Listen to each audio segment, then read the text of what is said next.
걱정하십니까? 기도하면서 왜 염려하십니까? 왜 염려하십니까?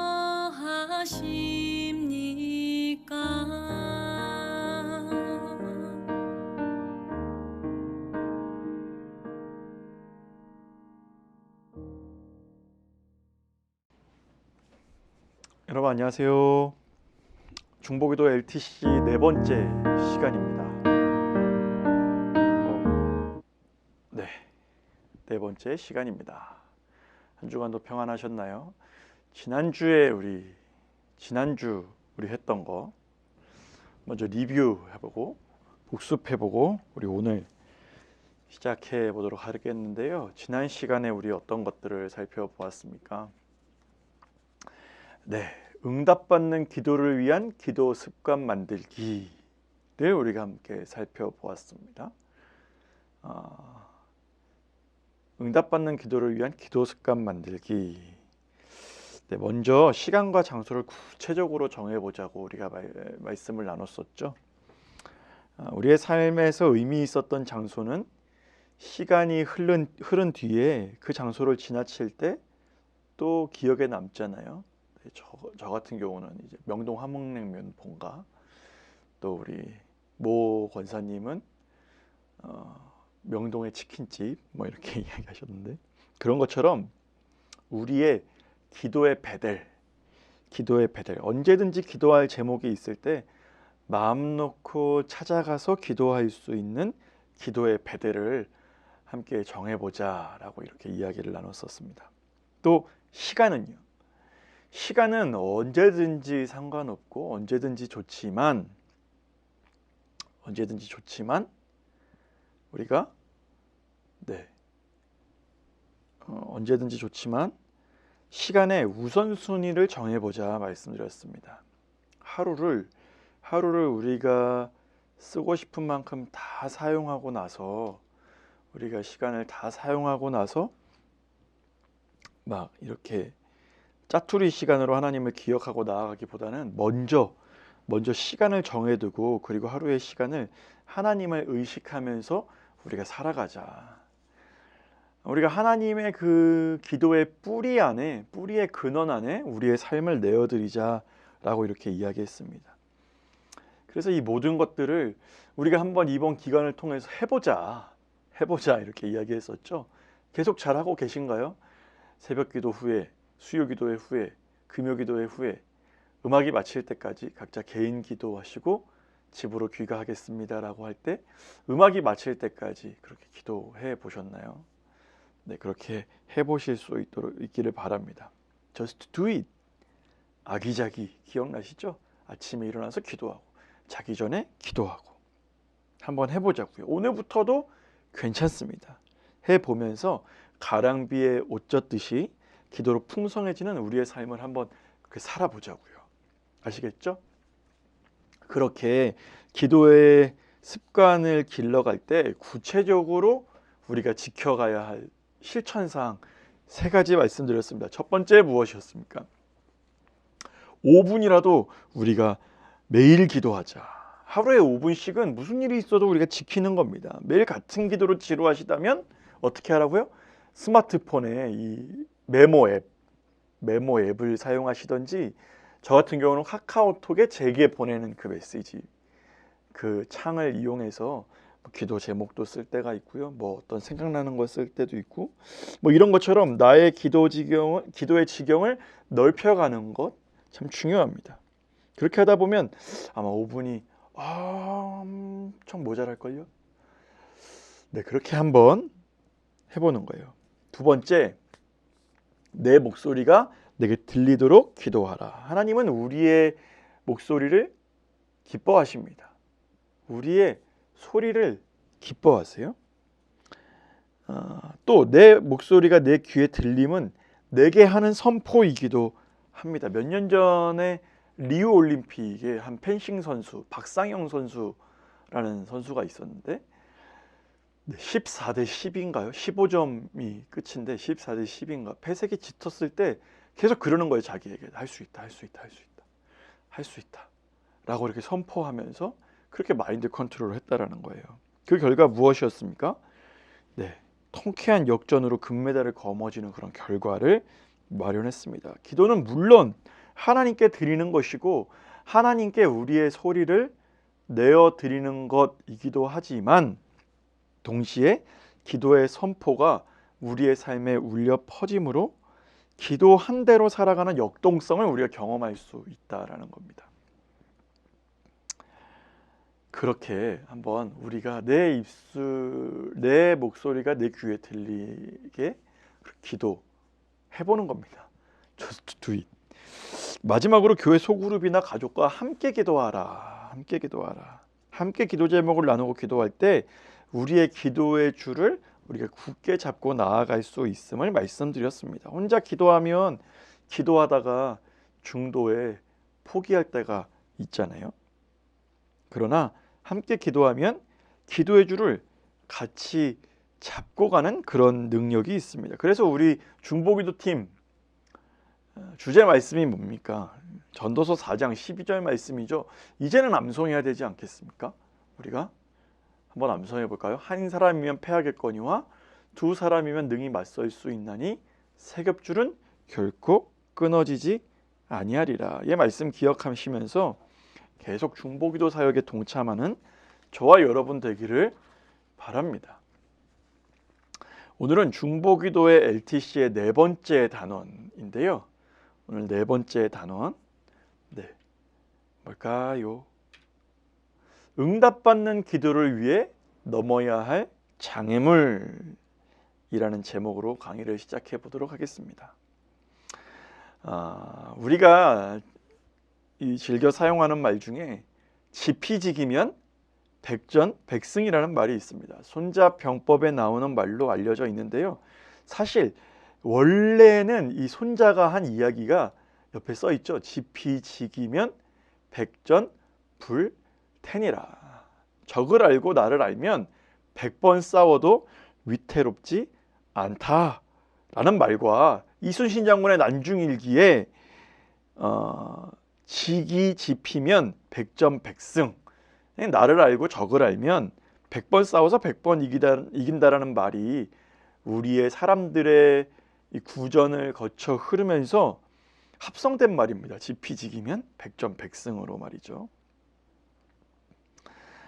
뭐가 됐든지 간에 싸움에 있어서 적을 알고 나를 알면 우리가 수월하게 할 수 있다는 거예요. 싸움에 있어서 적을 아는 것도 중요하지만 또 나를 아는 것도 굉장히 중요합니다. 이는 우리의 영적 생활에서도 적용해 볼 수 있어요. 우리가 기도하며 나갈 때 하나님의 응답을 구하며 기도할 때 저마다 장애물이 한두 가지씩은 있잖아요. 그렇게 오늘은 우리의 경건 생활에 장애물이 되는 것들이 어떤 것들이 있고 또 이런 것들 앞에서 우리는 어떤 태도로 나아가야 하는가에 대해 살펴보므로 우리의 기도 생활의 장애물을 극복해보는 그런 시간이 되면 참 좋겠습니다. 영국 성공의 사제인 조지 히버트라는 사람이 이런 말을 했대요. 기도는 아침을 여는 열쇠이자 밤에 자물쇠가 되어야 한다. 기도는 아침을 여는 열쇠요, 저녁을 닫는 이 자물쇠라고 이야기하는 겁니다. 즉 아침에 일어나면 하나님의 임재를 기대하며 기도로 하루를 열고요, 하루를 정리할 때 주님의 임재하심에 감사하며 기도로 하루를 닫는 것이죠. 이러한 삶을 살아갈 때 기도를 통해 주님이 부어주시는 기쁨, 행복, 그리고 생명력을 우리가 경험하게 됨을 이야기하는 겁니다.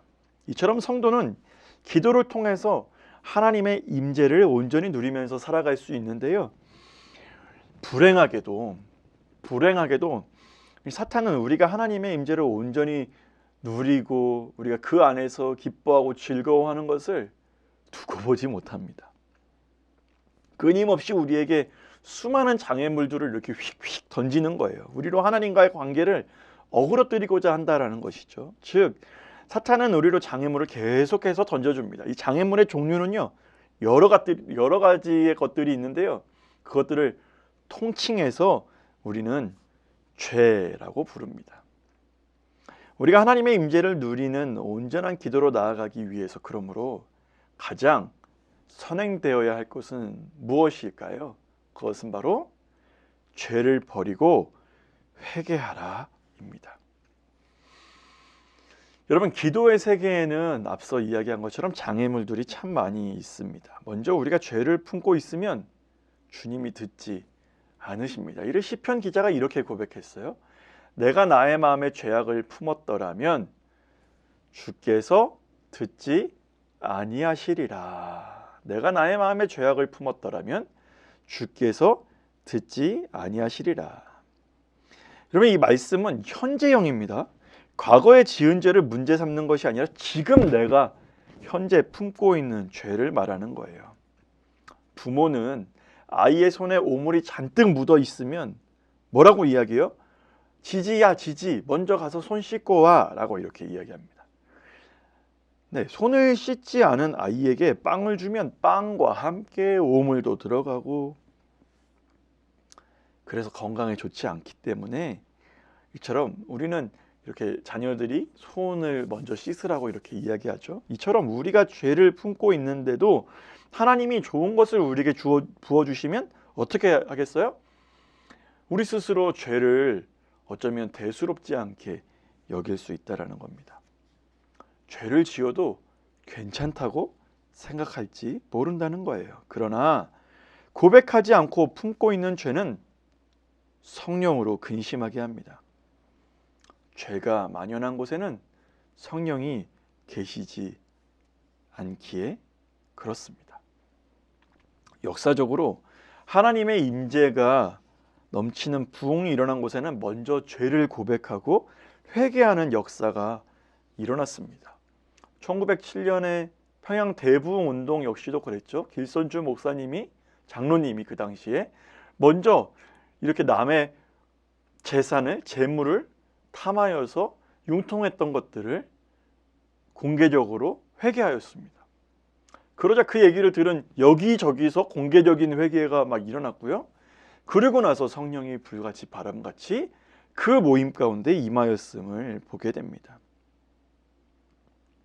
주님은 우리가 연약하다고 외면하지 않으십니다. 너 죄인이지 라고 하면서 막 우리를 정죄하지 않으신다라는 거예요. 우리가 반복해서 죄를 지을 수 있어요. 그거를 우리가 합리화하면 안 되지만 살아가다 보면 정말, 그래서 우리가 대표 기도할 때 이렇게 기도하기도 하잖아요.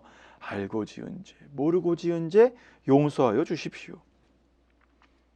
죄를 우리가 어떻게 살아가다 보면 지을 수 있어요. 그러나 회개하면 우리 주님께서는 늘 용서하고 받아주십니다.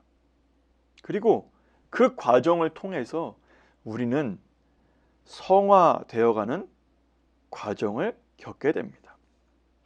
하나님의 최대 관심사는요, 우리가 죄를 얼만큼 짓고 그걸 어떻게 막 이렇게 하는 거에 있지 않고 우리가 그리스도를 닮아가는 거룩한 그리스도인이 되어가는 데에 있습니다. 우리가 이제 점점 더 그리스도의 장성한 분량으로 나아가는 데에 있다라는 거예요. 그러므로 죄를 품지 말고 우리는 이것들을 털어버리고 씻어내고 주님 앞으로 나아가야 합니다. 무엇으로요? 회개함으로요. 또 우리가 기도를 막는 죄 중에 하나는 무엇이냐면요, 배우자에 대한 태도입니다. 남편은 아내에 대한 태도입니다. 베드로전서 3장 7절 말씀에 이렇게 기록하고 있어요. 남편들아, 이와 같이 지식을 따라 너희 아내와 동거하고 그를 더 연약한 그릇이요 또 생명의 은혜를 함께 이어받은 자로 알아 귀히 여기라. 이는 너희의 기도가 막히지 못하네요. 아니하게 하려 함이라. 네, 기도가 막히지 않으려면 아내를 사랑해야 됩니다. 네, 아내를 물론 사랑해야 돼요. 아내를 사랑해야 돼요. 부부간에 뭔가 우리가 꺼리끼는 게 있으면 기도가 안 되잖아요. 예배가 안 되잖아요. 주일날 예배 나오기 전에 막 우리가 만약에 싸우게 되면 예배가 안 되잖아요. 그렇지 않습니까? 물론 그런 것도 있지만 성경에서는 왜 아내를 굳이 언급했을까요? 네, 앞에서 이야기한 그런 이유도 물론 있겠지만 왜 아내를 굳이 언급했냐면 그가 연약한 그릇이기에 그렇습니다. 인간은 연약한 자에게 상처 주기가 쉽습니다. 약한 자에게 상처 주기가 쉬워요. 존중하지 않죠. 그런 면에서 자녀나 과부, 고아 역시도 연약한 자입니다. 연약한 자들에게, 이 말은 즉 연약한 자들에게 상처를 주면 하나님이 결코 듣지 않으신다라는 겁니다. 말라기에서도 하나님은 아내를 학대하는 자들의 제사를 받아주지 않으셨습니다. 우리가 힘없는 자들에게 상처 줄 때 하나님은 그들의 부르심을 듣지 않으십니다. 오히려 정말 힘없는 자들, 그것으로 인해 고통받은 자들의 부르심에는 주님께서 응답하여 주신다는 거죠. 그리고 우리의 기도는 들어주시지 않죠. 다시 얘기할게요. 다시 말씀드릴게요. 우리가 연약한 자들에게 상처를 주고 기도하는 기도는 주님께서 들으시지 않으세요. 우리로 인해 상처받은 자들의 부르짖음은 주님께서 들으신다라는 겁니다. 그러므로 우리는 기도할 때 먼저 우리 자신의 삶을 가만히 살펴보고, 그래서 제가 첫 시간에 말씀드렸죠. 통찰보다 성찰이다. 우리 자신을 하나님 앞에 돌아보고 우리가 하나님 앞에 혹시 어그러져 있는 것은 없는지, 벗어나 있는 것은 없는지 우리가 돌아보아 혹시 벗어나 있다면 슈브가 회개입니다. 회개에서 주님이 역사하시는 일을 방해하는 그런 장애물을 우리가 제거해내야 합니다. 그렇게 할 때 하나님께서는 우리의 기도를 들으시는 줄로 믿습니다. 또 한 가지는요, 죄 이면에 있는 우상을 우리가 제거해야 합니다. 예전에 이런 기사가 있었어요. 딸이 엄마를 살해한 사건이 외국에서 있었습니다. 엄마가 딸에게 의대에 입학하라고요, 무려 9년간이나 재수를 시켰답니다. 9년간이나요. 의대에 입학하라고. 딸은 끝내 견디지 못하고 엄마의 감시보다 감옥이 낫다면서 엄마를 죽이고 말았습니다. 왜 엄마가 딸에게 그렇게 했을까요? 왜 엄마가 딸에게 9년이나 그 젊은 청춘의 인생을 그렇게 의대에 목숨을 걸게 했을까요? 성공, 학벌에 행복이 있다는 그런 우상을 섬겼기 때문입니다. 우리가 흔들리고 화내고 미워하는 이유로 보이는 현상 이면에는 더 깊은 죄의 이유가 있는데 바로 그것이 우상입니다. 우리 인생에 닫힌 하늘문이 열리고 나를 찌르는 가시가 사라지려면 먼저 내 안에 있는 우상의 정체를 확인하고 제거해내는 일부터 우리가 해나가야 합니다. 내 아픔과 문제를 주님 앞에 들고 나가기 전에 문제 이면에 내가 어떤 우상에 사로잡혀 있는지 생각해 보아야 한다는 거예요. 그래서 먼저 우상을 제거하고 그 자리에 그리스도를 모시는 것이 중요합니다. 내 마음 그리스도의 집이라는 소책자 있죠? 그 책처럼 말이죠. 그 내용처럼 말이죠. 우리가 거하는 그 모든 곳의 중심에 우리 주님을 그리스도로 모시는 겁니다. 내 중심에 무엇이 있습니까? 그것이 우상은 아닐까요? 우상은 아닐까요? 엘리야는 갈멜산에서 응답의 소낙비를 경험하기 전에 먼저 우상을 제거했습니다.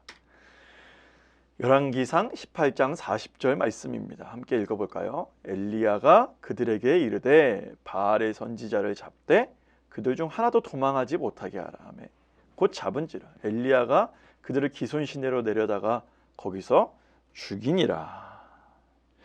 우상 제거가 응답의 하늘문이 열리는 그런 전제입니다.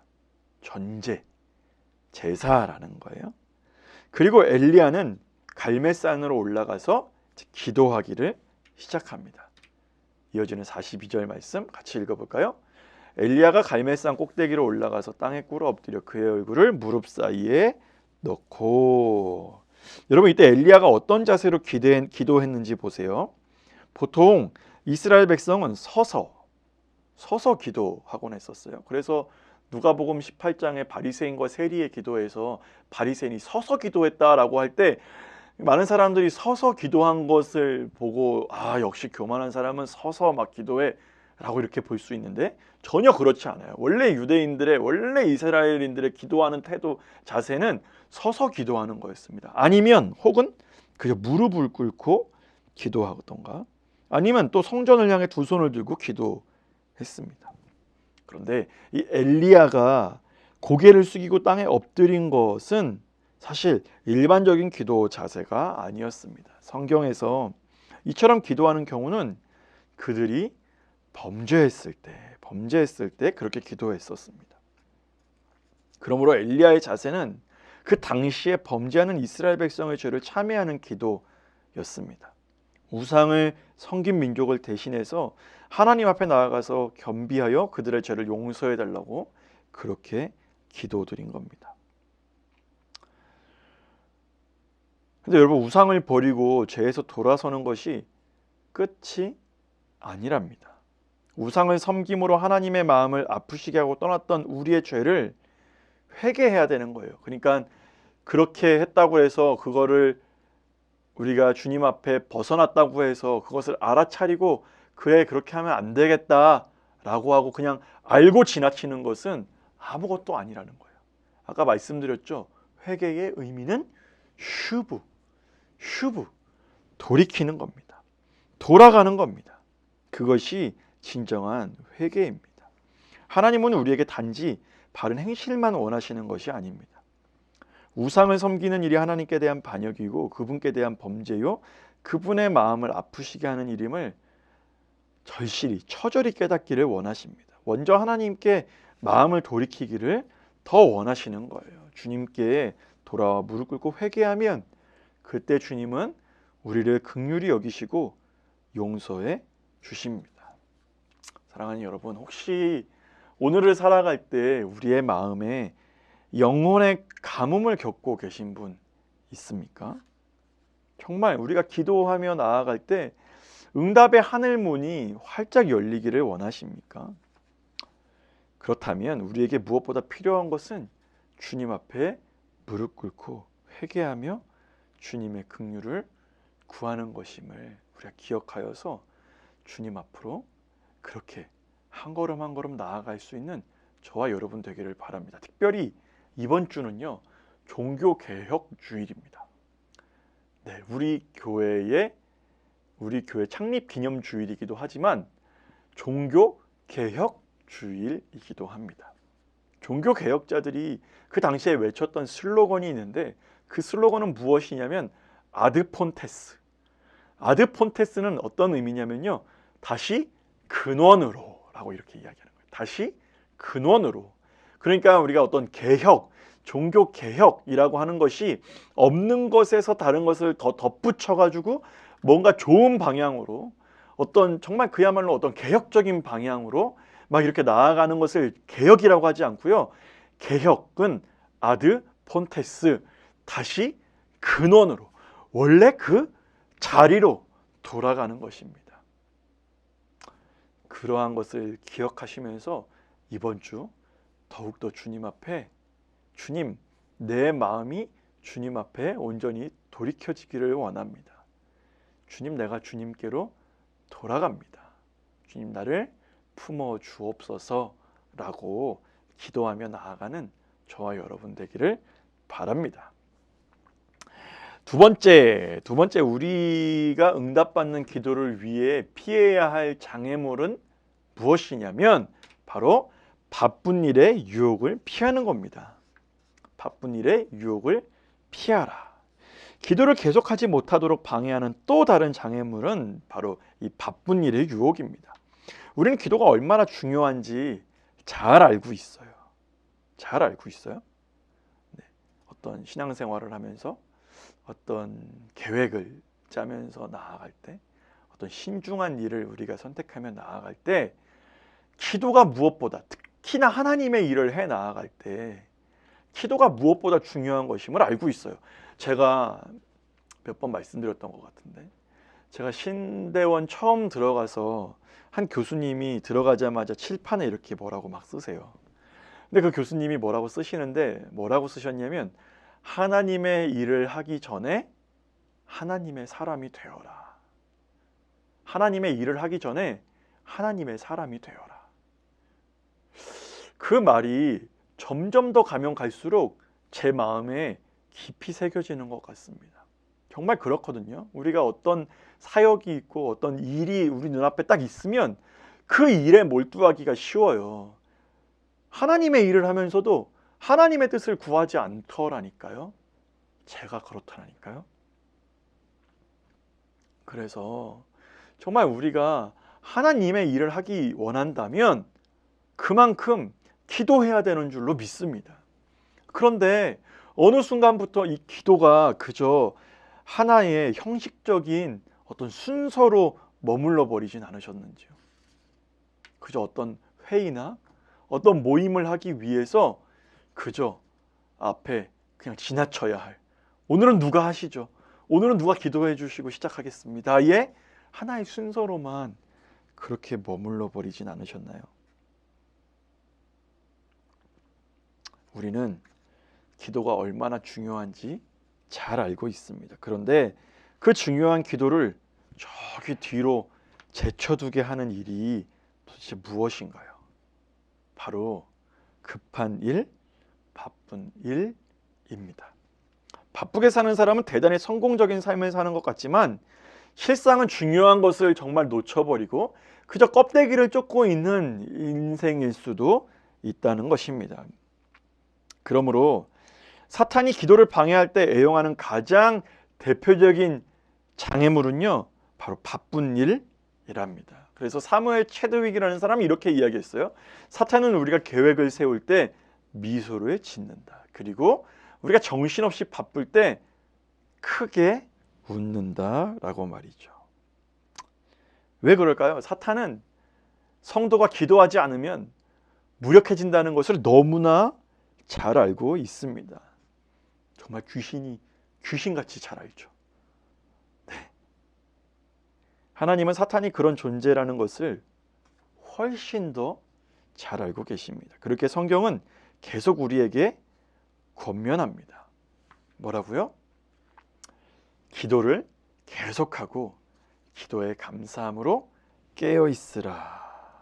기도를 계속하고 기도에 감사함으로 깨어 있으라 권면합니다. 아주 간단한 말씀이지만 중요한 메시지가 담겨져 있습니다. 한번 자세히 살펴보면요. 먼저 기도를 계속하고, 이 계속에는요 두 가지 의미가 있는데요. 첫 번째, 어떤 문제에 대해서 계속 기도해라 라는 거예요. 기도를 한 번 하고 말아버리는 게 아니라요, 응답을 받을 때까지 계속 기도를 해야 된다라는 거예요. 그래서 우리가 중보기도할 때 응답의 어떤 감사 메시지가 우리에게 다시 올라올 때까지 2개월에 걸쳐서 우리 계속 기도하고 있잖아요. 이처럼 우리는 응답받을 때까지 계속 기도해야 된다라는 거예요. 엘리야는 비를 주시겠다는 하나님의 약속을 붙잡고 기도했지만 비가 오지 않자 7번을 기도했답니다.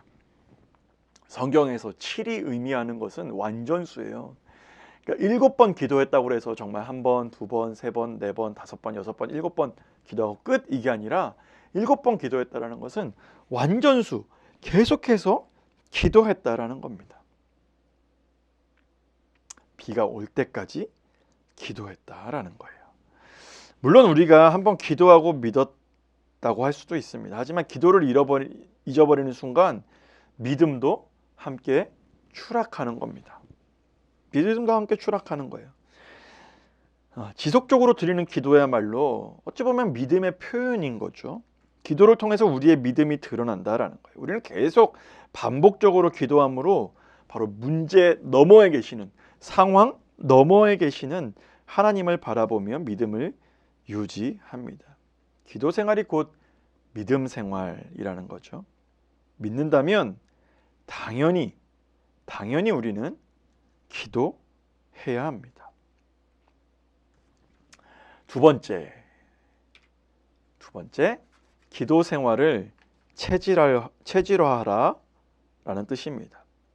세상에서 제일 힘든 일이 체질에 맞지 않는 일을 계속하는 겁니다. 체질화해야 쉽고 즐거워지죠. 그래서 기도를 체질로 만들라라는 거예요. 계속해서 제가 거듭 말씀드리지만 운동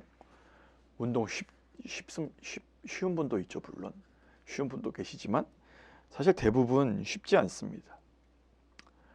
하지만 이 운동을 정말 체질화하신 분들은 운동 안 하면 막 좀이 쑤신다고 그러잖아요. 체질하면 많은 유익을 얻을 수 있습니다. 이처럼 우리가 기도를 체질화하면 정말 온갖 유익을 얻잖아요. 이 바쁜 일로 운동을 게을리하면 금세 살이 찌고 배둘레임이 막 더 두터워지고 살이 찌듯이 이 바쁜 일로 기도를 멈추면 우리에게 영적인 비만이 찾아옵니다. 운동을 하지 않으면 면역력 또한 떨어져서 병에 쉽게 걸려요. 그런 것처럼 바쁜 일로 기도하지 않으면 영적인 면역력도 이렇게 떨어진다라는 거예요. 더 쉽게 넘어지게 되고 상처받게 되고 그렇죠. 우리는 이미 이 죄라는 이 바이러스에 감염되어서 타락했습니다. 문제의 해법은 누구에게나 있는 죄에 대한 면역력을 키워서 죄가 활동하지 못하도록 하는 겁니다. 하지만 기도를 게을리하면 면역력이 약해져서 죄라는 바이러스의 활동이 더 왕성해집니다. 즉 각종 죄악이 기승을 부리죠. 시기와 질투와 미움과 다툼과 비난과 분노 등 여러 가지 죄악의 증상들이 나타나는 이유는 아직 옛사람의 체질이기 때문입니다. 예수님을 믿고 나면 새 사람의 체질, 즉 예수님의 체질로 바뀌어야 하는데 그 첫 번째가 바로 기도 체질이라는 거예요. 기도로 체질화를 하는 겁니다. 성경에는 여러분 한가할 때 기도해라라고 하는 법이 없습니다. 그런 말씀이 없어요. 성경은 항상 기도하라고 이야기하고 쉬지 말고 기도하고 무시로 성령 안에서 기도하라고 명령합니다. 즉 이렇게 말씀하는 건 뭘까요? 기도를 생활화해라. 제가 예전에 이용호 목사님 말씀드렸죠. 바쁘고 힘들 때 오 주님 제게 지혜를 주세요. 오 주님 제게 지혜를 주세요. 그 말이 그때는 뭐 저렇게 하나라고 싶었는데 요즘엔 저도 종종 합니다. 오 주님 제게 지혜를 주세요 라고 말이죠. 그러므로 기도는 평생 우리가 이루어야 할 신앙의 체질 개선인 줄로 믿습니다. 두 번째, 기도를 계속하고 기도에 감사함으로 깨어있으라 라고 이렇게 이야기하는데요. 여기 깨어있으라 라는 것도 두 가지 의미가 있습니다. 첫 번째는 기도를 통해서 깨어있어야 되는 거고요. 두 번째는 깨어있는 기도를 해야 된다는 거예요. 기도로 깨어있어야 되고 기도하는 것도 그냥 막 우리가 졸면서 이렇게 기도하는 게 아니라 깨어있는 기도를 해야 된다는 거예요. 새벽 기도에 매일 나오지만 실제로 삶에서 기도의 능력이 잘 나타나지 않는 그런 성도들 있죠. 늘 새벽을 깨우는데 정작 기도 자체가 깨어있지 않으면 실제로 기도한다고 할 수 없는 겁니다. 그런 생활에는 별로 능력이 없습니다. 그렇다면 깨어있는 기도는 어떻게 하는 걸까요? 첫 번째, 주님과 긴밀하고 깊은 영적 교제가 있어야 합니다.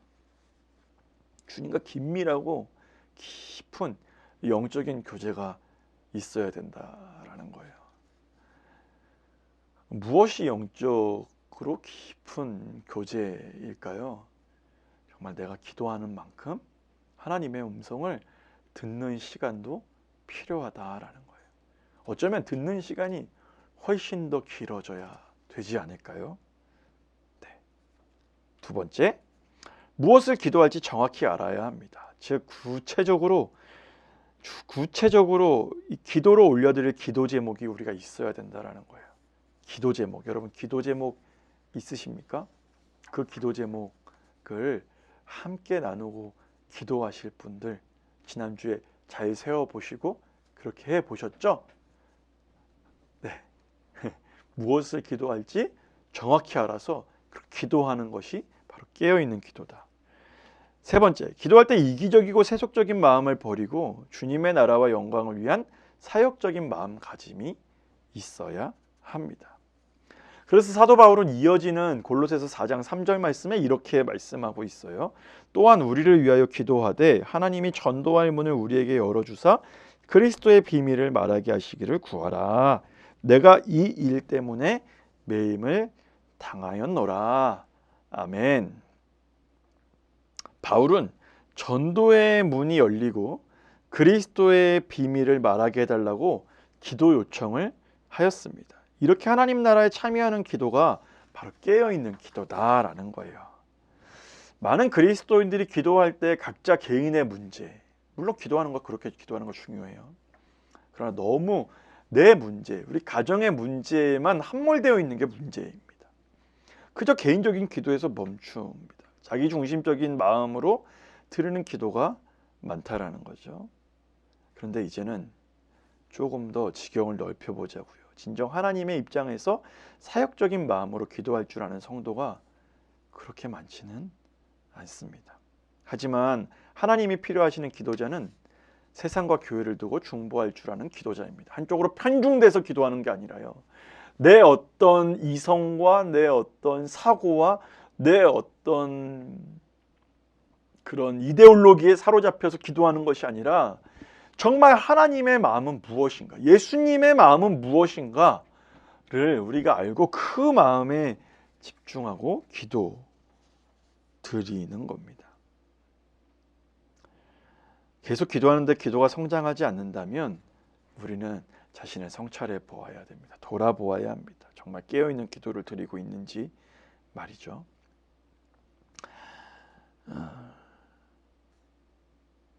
기도에 깨어있으라는 말은 기도하지 않는 삶은 곧 잠자는 삶이다라는 말이에요.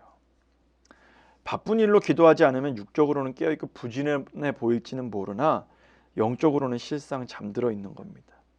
그런 면에서 기도하지 않고 바쁜 일로 질주하는 삶은 영적으로 졸음운전을 하는 것과 같습니다. 정말 이 책에, 제가 보는 그 책에 이렇게 표현되어 있어요. 자동차에 소중한 가족을 태우고 졸음운전하면 어떻게 되겠습니까? 결국 대형 사고가 나고 마는 것이죠. 우리가 영적으로 잠들면요, 결국은 시험에 듭니다. 바빠서 돈은 벌지 모르지만 그 일로 시험에 들어서 우리가 소중했던 것들, 가정, 여러 가지 관계들이 어그러지고 깨지고 맙니다. 또 심해지면 타락에 빠지게 되죠. 잠들면 그야말로 무방비 상태가 되는 겁니다. 마치 술에 취한 것처럼 무력해지고 마는 겁니다. 아무리 내가 무예가 탁월하고 태권도 고수라고 하더라도 술에 취하면 싸움에서 지기 마련입니다. 영적으로 깨어있지 않으면 아무리 목회자라고 해도, 성경을 많이 알고 탁월한 능력이 있는 직분자라고 해도 유혹에 넘어지게 됩니다. 그러므로 이러한 유혹에 넘어지지 않기 위해서 우리 주님은 어떻게 하라고요? 늘 깨어 있으라고요. 성경을 보면 늘 깨어 있음과 기도가 연결되어 있습니다. 예수님도 제자들에게 시험에 들지 않게 깨어 기도하라 라고 말씀하셨고요. 바울 골로새서 우리가 읽었던 4장 2절에는 기도로 깨어 있으라 말한 후에 5절에서는 외인에게 대해서는 지혜로 행하여 세월을 아끼라고 이야기했습니다. 결국 우리는 기도할 때 세상 속에서 어떻게 살아가야 될지를 깨닫게 된다는 거예요. 기도할 때 깨닫게 되고, 기도할 때 정말 하나님의 마음으로 사역을 하게 되고, 기도할 때 정말 그 뜻이 진리 안에서 분명해진다라는 거예요. 기도하지 않으면요, 그렇게 정한 어떤 법은요, 한 세대가 가지 못해서 또 쇠퇴해지고 마는 겁니다. 그야말로 그때는 맞고 지금은 틀린 것이 되어버리기 쉽습니다. 이처럼 진정한 능력은 깨어있음에서 나옵니다. 부모가 부모답고 목회자가 목회자답고 그리스도인이 그리스도인다울 수 있는 것은 깨어있을 때 가능하다라는 거예요. 자기 본분에 맞게 제 자리를 지키는 것이 정말 진정한 능력입니다.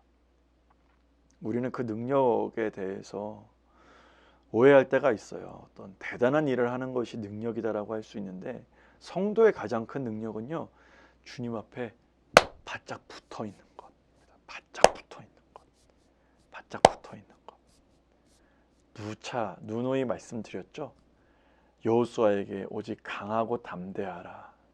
강하고는 바싹 붙어 있는 것. 스카치 테이프의 강력함은 어디서 나와요? 그 얇은 그 투명 비닐 테이프에서 나오는 것이 아니라 그 테이프가 어딘가에 밀착됐을 때, 접착됐을 때 그 스카치 테이프의 강한 능력이 발휘됩니다. 담대함은 그런 뜻이고요. 강하다라는 뜻은 그것이고요. 담대함은 그 자리를 묵묵히 지키는 겁니다. 기도를 계속하고 감사함으로 깨어있는 것, 이것이 우리가 기억해야 할 그리스도인다운 삶의 기본입니다. 세상을 살면서 우리는 언제 마귀와 세상 유혹에 넘어질지 모릅니다. 그렇죠? 매일매일 기도하는 시간을 통해서 우리는 그나마 깨어납니다. 이 유혹에 혼탁한 시대에 기도하는 사람만이 깨어 있을 수 있습니다. 기도하면 모든 유혹을 이겨낼 수 있습니다. 그러나 기도하지 않고 바쁘면 사탄이 웃습니다. 그리고 하나님은 근심하시죠. 그렇게 믿음의 성도는 어떤 바쁜 일이 있어도 먼저 기도할 수 있어야 합니다. 기도하면 승리하는 삶을 살아갈 수 있습니다. 그래서 옛날에 꽤 오래 전에 나온 책이죠. 빌 하이벨스 목사님이 너무 바빠서 기도합니다 라는 책이 있잖아요. 너무 바빠서 기도합니다. 너무 바쁘니까 오히려 내가 막 이렇게 하는 것이 아니라 주님 앞에 기도하게 된다라는 거예요. 우리도 혹시 바쁘고 꼭 내가 해야 할 것, 내가 막 몰두하고 있는 그런 것이 있으면 정말 하나님 앞에 먼저 지혜를 한번 구해보세요. 하나님, 어떻게 하면 좋을까요? 내가 감당하기 너무 어려운데요.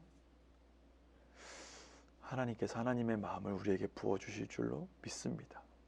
하나님은요, 감당할 수 있는 시험 외에는 우리에게 주신 일이 없다고 우리 주님께서 말씀하십니다. 그러므로 바쁨이라는 유혹에서 벗어나서 하나님 앞에 기도할 수 있는 저와 여러분 되기를 바랍니다. 우리가 응답받는 기도를 하기 위해 피해야 할 이 세 번째 장애물은요, 바로 사람의 인정을 주의하라. 사람의 인정을 주의하라. 다른 말로 사람의 외식을 주의하라입니다. 기도하다 보면 자신이 얼마나 경건한 사람인지 칭찬받고 싶을 때가 있다는 그런 유혹이 들어옵니다. 또한 이 대표 기도를 하다 보면 사람들에게 감화를 끼치고 싶다는 욕심이 종종 들어올 때도 있어요. 맞아요. 그럴 때 있죠. 그럴 때 있습니다. 기도의 고수조차도 자신이 기도를 통해서 사람들을 깨우쳐 보겠다는 생각에 빠질 때가 있습니다. 이렇게 기도 생활을 하면서 우리가 그런 어떤 사람의 눈, 사람의 시선에서 자유하기란 참 쉽지 않습니다. 그런데 여러분, 기도는 하나님께 하는 겁니다.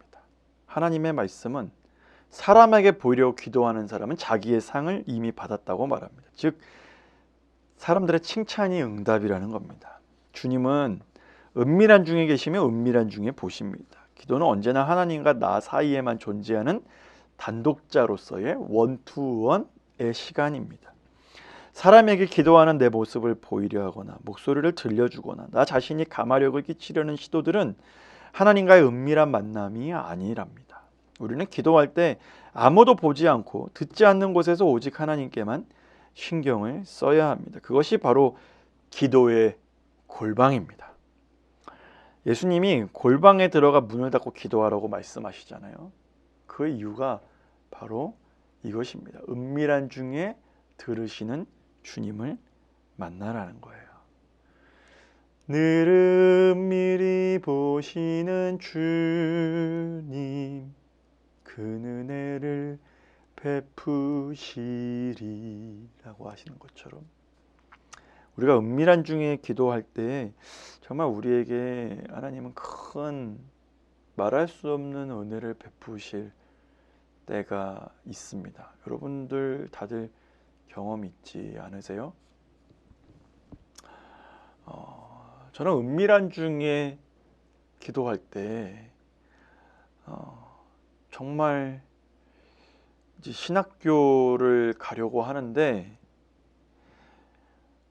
제 자신을 볼 때 너무 내 안에 믿음이 없는 거예요. 제 안에 믿음이라는 게 너무 없는 거예요.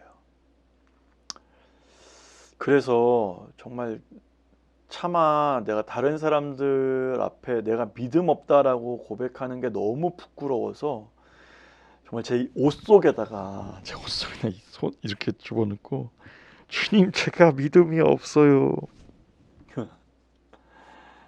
제가 믿음이 없어요. 하나님 앞에 막 그렇게 기도했던 그런 경험이 있어요. 하나님 내가 믿음 없음을 용서해 주세요. 정말 어떤 목회자로서 어떤 하나님의 사역을 앞으로 해 나아가려고 다짐하고 결단하고 준비해 나아가는 사역자로서 야 이렇게 믿음이 없어도 되는 건가 그런 생각을 막 하고 기도한 적이 있어요.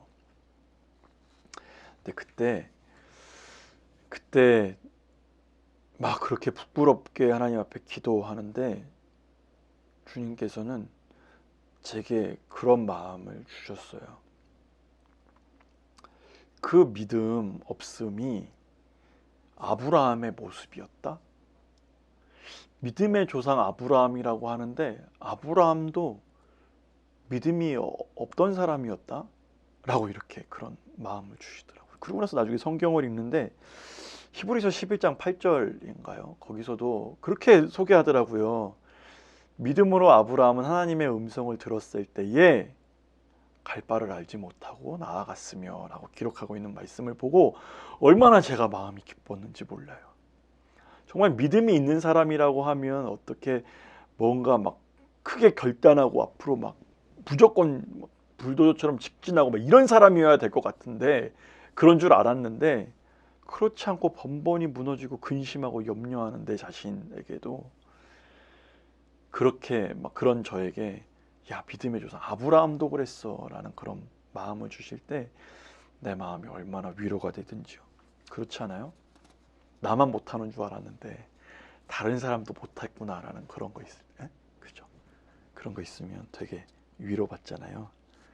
그런 것처럼 혹시나 우리의 삶에 골방 기도가 필요할 때 아닙니까 요즘? 혹시 그렇다면 우리가 골방 기도를 찾아갈 수 있는 저와 여러분 되길 바랍니다. 네, 저희 4층 중보기도실 골방 생겼어요. 기도 골방 가서 마음껏 기도하세요. 아무튼 우리가 열심히 기도하고 사람들에게 칭찬받는데 정작 하나님께 응답받지 못한다면 무슨 소용이 있을까요? 사람에게 보이고 싶은 마음은 커다란 기도의 장애물입니다. 사람들을 의식하지 말고 기도할 줄 알아야 된다는 거예요. 대표 기도도 마찬가지예요. 대표 기도도 지금은 이렇게 우리 교회 같은 경우는 이렇게 강대상 옆에 있어서 회중들을 보고 기도하잖아요. 제 신학교 때는 기도 대표 기도자가 오히려 이 앞에를 보고 기도해요. 회중들 석에서 앞에를 보고 그렇게 기도해요. 그 의미는 정말 우리 역시도 하나님 앞에 그렇게 서야 되는 마음으로 기도하는 것 아니겠어요? 비록 사람들 앞에 있으나 그 순간에 그들을 대표해 하나님께 올려드리는 기도라고 생각하고 하나님만 바라보아야 한다라는 거예요. 눈을 감았는데 하나님 앞에 서 있다는 생각이 들지 않는다면 사람과 환경을 의식하고 있는 것입니다. 우리가 대중 앞에서 기도하길 바란다면 항상 우리가 그래서 충분한 개인 기도의 시간을 먼저 가져야 합니다. 무엇보다 성령으로 충만해야 돼요. 그래야 여러 사람 앞에서 은밀한 중에 계시는 하나님께 기도할 수 있습니다. 회중 앞에서건 골방에서건 오직 하나님만 바라보며 기도할 때 능력이 임하고 감화하시는 역사가 일어남을 우리가 기억하시고 꼭 경험해보는 저와 여러분 되기를 바랍니다. 마지막으로 응답받는 기도를 위해 피해야 할 장애물 네 번째는요. 믿음의 장애물을 넘어서라 입니다. 여러분, 기도는 철저한 믿음의 행동입니다. 그래서 히브리서 11장 6절은 이렇게 기록해요. 같이 읽어볼까요? 시작. 믿음이 없이는 하나님을 기쁘시게 하지 못하나니 하나님께 나아가는 자는 반드시 그가 계신 것과 또한 그가 자기를 찾는 자들에게 상 주시는 이심을 믿어야 할지니라. 아멘. 아멘. 기도하는 사람들이 반드시 가져야 할 자세는 바로 믿음입니다. 믿음이 없이는 주님을 기쁘시게 하지 못합니다. 그런데 기도할 때는 반드시 믿음을 방해하는 장애물이 나타나죠. 기도하면서 주님을 의지하고 가는데 상황이 더 악화되고 풍랑이 일어나는 때가 있다는 겁니다. 그럴 땐 정말 계속 믿음을 가지고 기도하기가 어려워집니다. 그럼 그땐 어떻게 해야 할까요? 믿음을 가로막는 이 장애물들이 이렇게 있는데요. 두 가지를 보면 믿음을 가로막는 첫 번째 장애물은 바로 두려움입니다. PPT 슬라이드가 하나 없어졌어요. 그래서 그냥 이대로 할게요. 펜이 있으시면 적어 놓으셔도 좋을 것 같아요. 믿음을 가로막는 첫 번째 장애물은요, 두려움이래요. 병원에서 그런 일이 없어야 하는데 뭔가 막 위독해서 위중해서 병원에 갔을 때 대부분의 의사들은 보호자들에게 환자에 대해 희망적인 이야기보다는 절망적인 이야기를 해줄 때가 많습니다. 나중에 책임 때문에 그렇게 한다지만 참 잔혹한 거 아닌가라는 생각이 들곤 합니다. 왜냐하면 보호자들은 환자에 대해 들을 수 있는 채널이 오직 의사밖에 없는데 그에게 절망적인 이야기를 들으면 내 마음이 무너져 내리게 되죠. 그 후로 보호자는 온갖 두려움에 사로잡히게 됩니다. 그럼에도 신앙의 관성으로 인해 관성에 의지하여 기도의 자리로 나아간다지만 그때의 솔직한 심정은 기도하기보다는 매 시간 두려움과 싸우는 시간이 될 뿐이죠. 그때의 기도는 살아계신 주님을 바라보는가 아니면 상황을 보고 두려워하는가의 진검승부의 장소인 겁니다. 그런데 그때 우리 주님께서는 이렇게 말씀하세요. 두려워하고 믿기만 하라. 두려워하고 믿기만 하라 라고 말씀합니다. 이 마가복음 5장 말씀을 보면 회당장 야이로의 이야기가 기록됩니다. 딸이 중한 병이 들어서 주님을 자기 집으로 모시고 가려는 아버지 야이로의 이야기를 기록하는데요. 그런데 중간에 혈루병, 12의 혈루병 앓았던 이 여인을 만나 주님이 지체하게 되죠. 시간을 끌게 된 것입니다. 설상가상으로 그 사이에 딸이 죽었다는 전가를 받습니다. 우리가 언뜻 보면 혈루증 앓은 여인 때문에 주님이 지체하셨고 그래서 딸이 죽은 것 같습니다. 하지만 지체한 시간은 결코 그리 길지 않았고요. 혈루증 앓는 여인이 아니더라도 아마 주님이 문 앞에 이르렀을 때에 딸이 죽었을 수도 있습니다. 그러면 야이로에게 혈루증 앓는 여인은 어떤 존재로 나타났을까요? 이 마가복음 5장에서 혈루증 앓는 여인이 나타난 이유는 무엇이었을까요? 바로 그 여인은 믿음의 여인이었습니다. 야이로는 주님을 딸에게 모시고 가야 낫겠다고 이렇게 믿었는데 여인은 그저 주님의 옷자락에 손만 대도 나을 것이라고 믿었습니다. 그것은 누구도 시도하지 못했던 믿음을 보여준 겁니다. 야이로는 아마 여인을 보고 주님이 어떤 분이신지 다시 배웠을 겁니다. 그는 그렇게 비록 안절부절하며 기다리는 그 순간에 믿음을 배운 겁니다. 여러분, 그런데 우리는 기다리는 것을 매우 싫어하죠. 하지만 기다림의 시간에 우리는 믿음을 배우게 될 것입니다. 그때 주님이 야이로에게 뭐라고 말씀하십니까? 예수께서 그 하는 말을 곁에서 들으시고 회당장에게 이르시되 두려워하지 말고 믿기만 하라 하시고, 두려워하지 말고 믿기만 하라 하시고. 야이로는 딸이 죽었다는 말에 억장이 무너지는데 주님은 그저 믿기만 하라 말씀하십니다.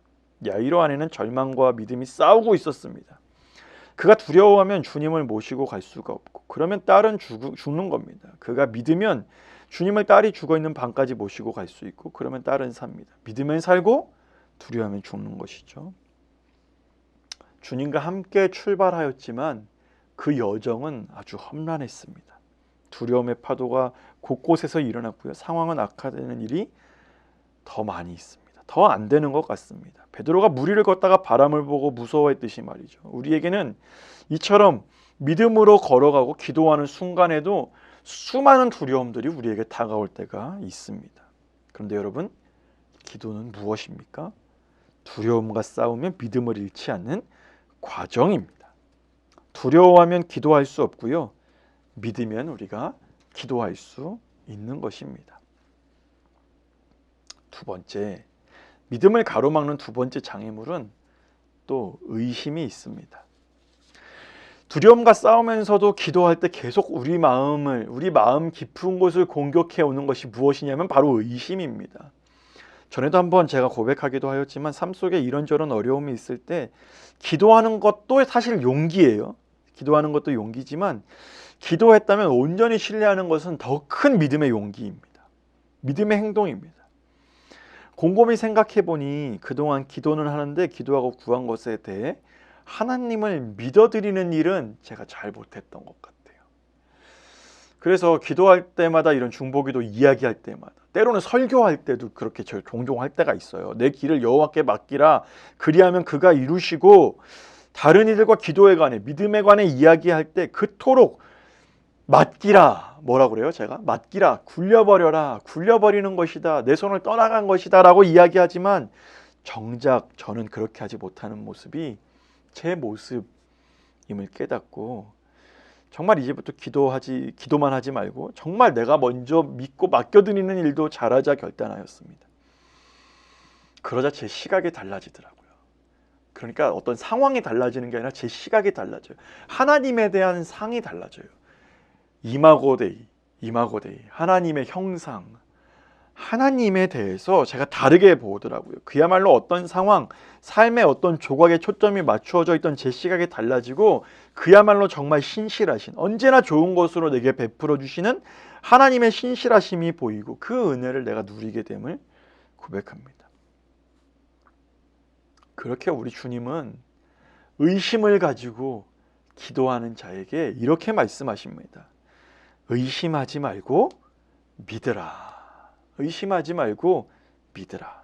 그리하면 그가 이루시고. 여러분, 왜 우리의 삶에 기도하는 것이 잘 이루어지지 않았을까요? 믿음으로 구하지 않고 우리가 받은 줄로 믿지 않았기 때문입니다. 우리가 하나님을 믿어드리는 일만 제대로 한다면 정말 놀라운 역사가 우리의 삶 가운데 일어나게 될 줄로 믿습니다. 여러분, 기도한 대로 기도한 제목이 그대로 이루어지길 원하십니까? 그렇다면 믿자고요. 정말 믿기만 하십시오. 얼마나 놀라운 약속입니까? 하나님은 거짓말을 하지 않으십니다. 정말 그렇게 역사하시는 하나님이 바로 우리의 하나님이십니다. 그러므로 의심하지 말고 그대로 한번 믿어보자고요. 그리하면 주께서 우리의 삶에 가장 좋은 것으로 신실하게 응답하여 주실 줄로 믿습니다.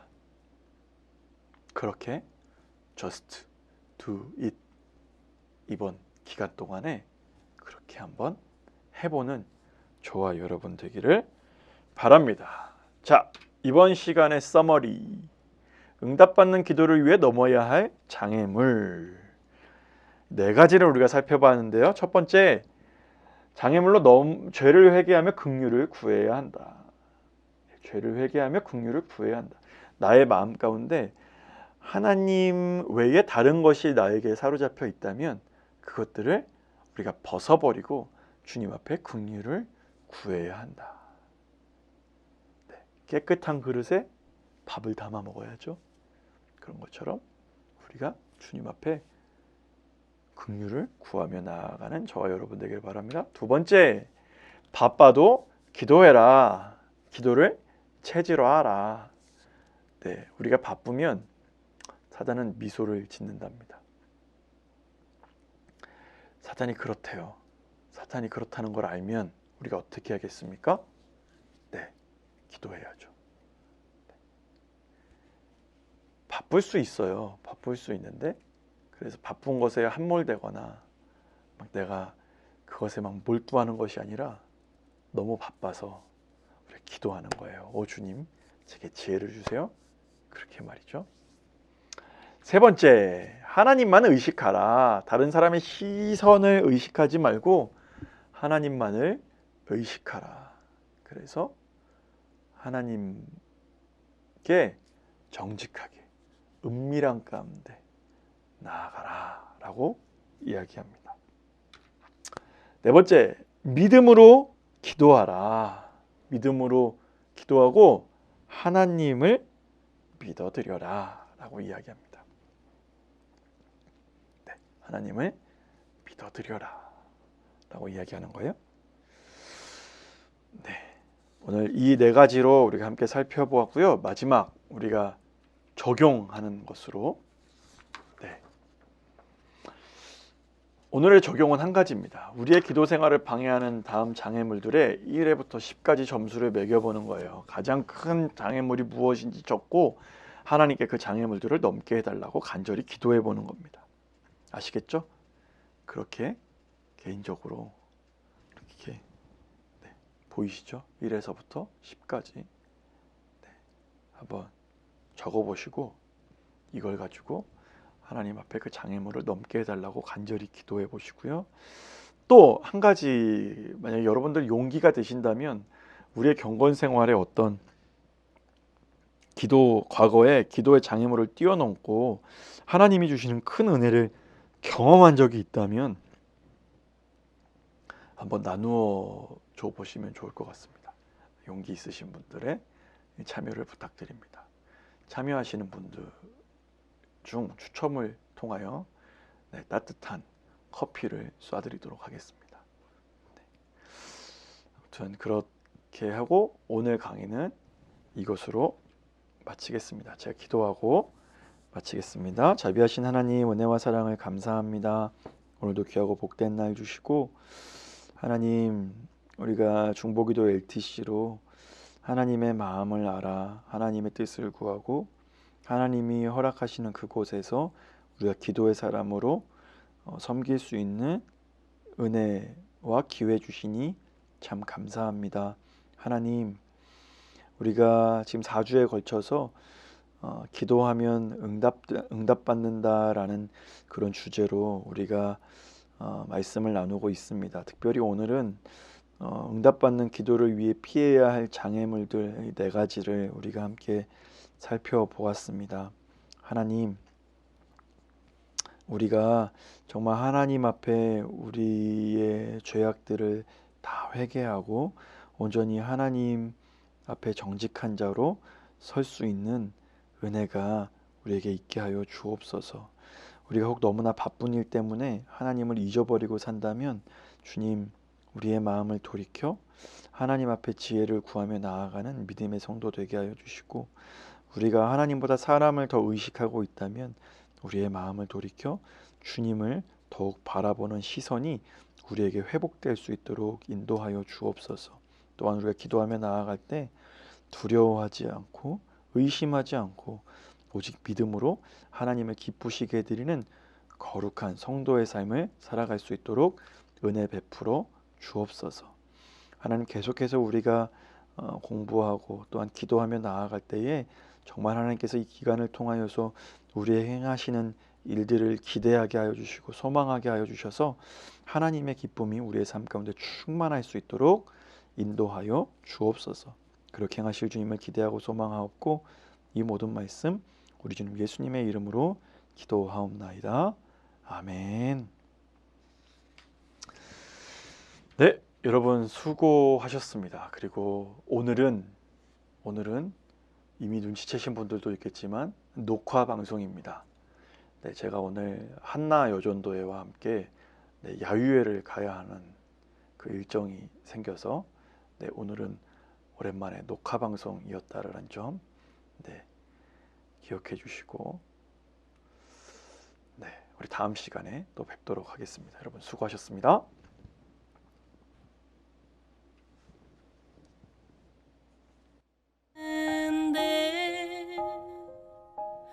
왜 걱정하십니까?